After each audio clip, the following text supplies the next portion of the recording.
Oke, halo semuanya. Jadi pada video ini saya akan mendemonstrasikan tentang proyek IoT yang berjudul e-wallet berbasiskan IoT. Nah, sebagai dasarnya kita menggunakan hardware berupa SP32 yang dihubungkan dengan modul RC522 yang berguna untuk sebagai RFID scanner. Nah, selain itu, SP32 ini juga melakukan koneksi dengan MQTT server menggunakan Mosquitto. Jadi sudah kita setup juga Mosquitto-nya seperti berikut, dan kita juga akan menggunakan ngrok untuk front end-nya pada sisi development.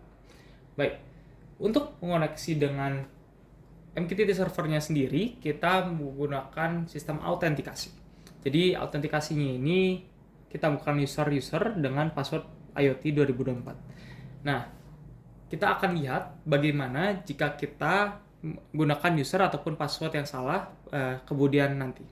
Tapi untuk saat ini kita coba compile kode berikut. Di sini kita akan melakukan compiling. Selama menunggu compiling, kita akan melihat sistem lainnya. Jadi di sistem ini kita terdapat backend, dan di sini merupakan admin panel dari backend. Jadi admin panel ini akan menunjukkan data-data yang tersimpan pada basis data. Di sini user set tidak ada dan juga tidak ada transaction logs, gitu ya. Nah, selain itu juga ada payment merchant. Dia payment merchant ini akan bertugas sebagai layar untuk menampilkan informasi pembayaran yang sedang dilakukan. Baik itu berhasil, gagal, maupun terjadinya pembuatan akun baru ketika kartu baru terdeteksi. Baik, selanjutnya juga ada front end. Front end di sini untuk user app ini kita dapat melakukan login sesuai kartunya. Lalu setelah login kita akan melihat informasi user dan juga data historis dari user, serta yang unik dari sistem ini kita melakukan top up dengan payment gateway luar, yaitu payment gateway yang kita gunakan adalah Midtrans. Jadi kita sudah mengintegrasikan top up dengan Midtrans. Nah, karena ini masih development, jadi Midtrans ini yang kita akan gunakan pembayarannya secara sandboxing, artinya kita tidak akan membayar dengan uang asli, tapi cukup melakukan simulasinya saja. Kita melakukan simulator sandbox ini. Baik, kita kembali lagi ke Arduino tadi ID. Sudah terlihat bahwa kita sudah terkoneksi dengan WiFi dan MQTT brokernya. Baik, kita dapat langsung saja menguji sistem kita. Pertama, kita lihat tadi usernya ini masih belum ada user yang terdaftar ataupun kartu yang terdaftar. Oleh karena itu kita coba melakukan pendaftaran kartu baru. Jadi saya akan menguji menggunakan KTM saya sendiri di sini. Kita coba saja tempelkan. Nah, setelah kita tempel akan terbentuk created baru dengan balance 140.000. Nah, 140.000 ini dikalkulasikan by default untuk kartu baru, yaitu 100.000 tambahkan 40.000, yaitu NIM saya 40. Nah, kita lihat lagi ke halaman admin panel, khususnya user, terdapat balance 140.000 dengan user yang sudah kita gunakan. Nah, UID ini akan kita gunakan untuk login ke user app dengan password by default setelah pembuatan adalah password yang nantinya mungkin dapat diubah kembali, karena jelas kita tidak ingin by default hanya password saja saat melakukan registrasi kartu baru. Nah, di sini sudah terlihat balance 140.000 dan juga data historisnya belum termunculkan karena belum ada transaksi yang sudah kita gunakan. Oleh karena itu kita coba membuat sebuah transaksi payment dengan cara menempelkan kembali. Dilihat berhasil melakukan payment dengan deduct 20.000. Jadi by default payment akan terdeduct 20.000 dan sisanya tadi 120.000. Kita lihat lagi. Ya, sekarang balance 100.000. Dan kita lihat juga pada SP32 lampu LED akan menyala selama 5 detik. Bisa lihat lagi. Ya, di sini SP32-nya menyala lagi selama 5 detik. Dan balance-nya makin berkurang. Bisa kita lihat juga pada transaction logs, kita sudah melakukan transaksi sebanyak 3 kali di sini. Dan juga untuk users, balance-nya 80.000. Dan pada user app, terlihat ada update data historis, sekarang ada 3 kali transaksi, dan waktunya serta tanggalnya. Baik, kita akan melakukan transaksi kembali hingga uang kita selesai atau habis. Kita coba terus.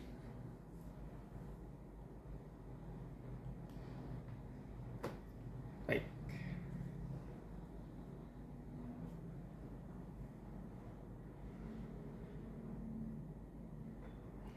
Baik, sekarang balance kita tinggal 0.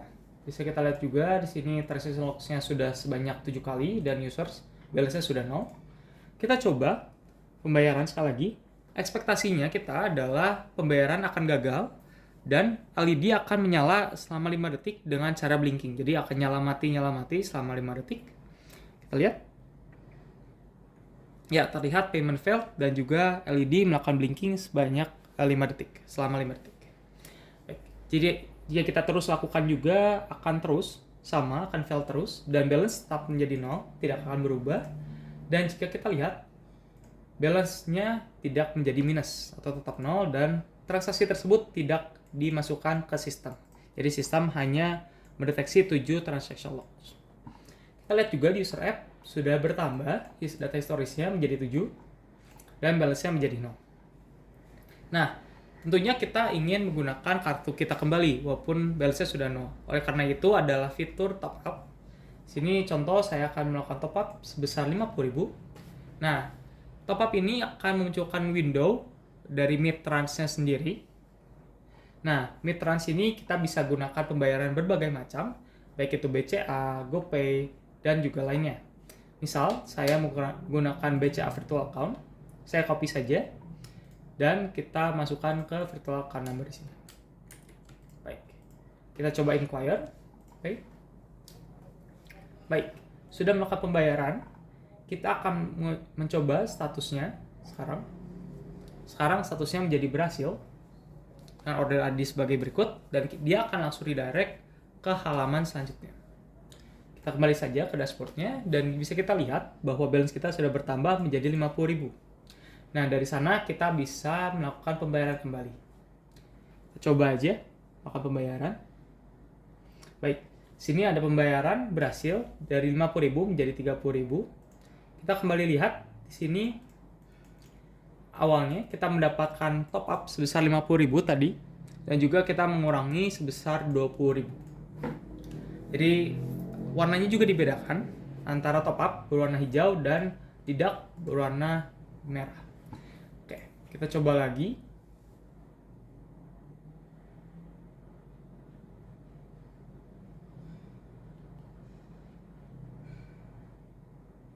Baik, jadi tadi terregistrasi 2 kali pembayaran.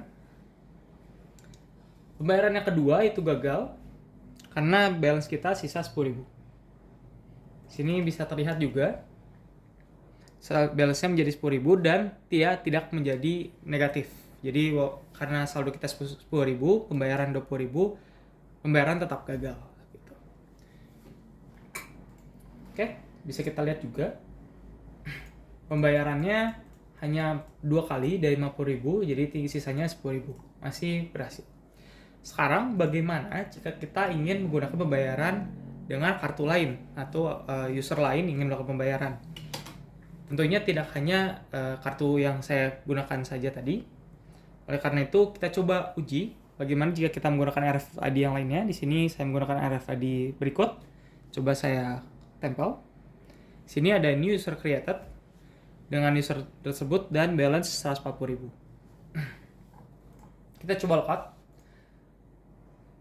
Dan kita lihat juga di tabel users ada user baru dengan balance 140.000. Kita copy saja UID-nya dan kita coba masuk dengan password, defaultnya password.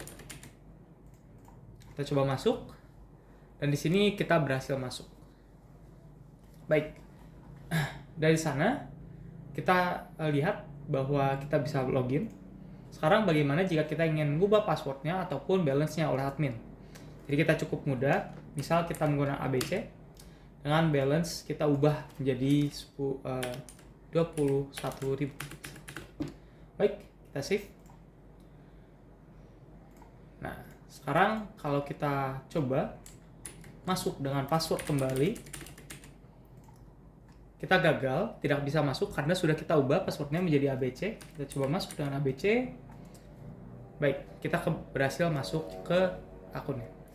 Kita coba lakukan pembayaran sekali, misal. Kita berhasil melakukan pembayaran.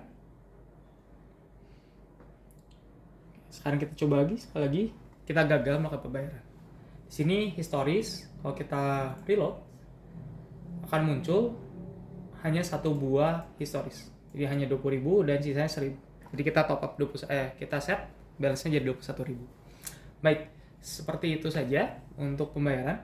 Sekarang bagaimana jika kita coba login dengan kartu yang tidak terdaftar? Misal kita gunakan kartu tidak ada, passwordnya open password, kita tidak dapat masuk karena kartu itu tidak terdaftar pada aplikasi. Baik, seperti itu. Sekarang kita akan coba uji bagaimana jika kita gunakan kode yang sama namun credentials, user ataupun password untuk berkoneksi dengan MQTT server Mosquito-nya itu berbeda. Jadi sini user IoT 2024, misal saya tambahkan 111, kita coba compile. Oke, kita tunggu sebentar untuk compiling sketch-nya.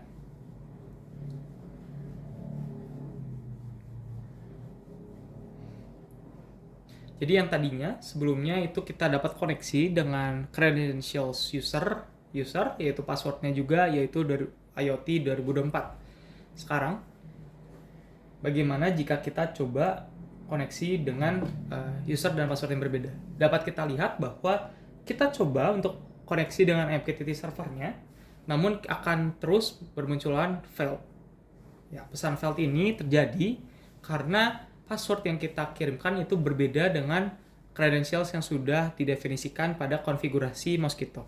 Jadi kita tidak dapat menggunakan credentials yang salah. Nah, hal ini kenapa diimplementasikan? Tujuannya adalah setiap device yang dapat message broadcast dari MQTT server itu sudah terautentikasi. Jadi semua sistemnya itu sudah terpercaya. Sehingga tidak ada namanya snooping message ataupun lainnya. Baik, seperti itu saja.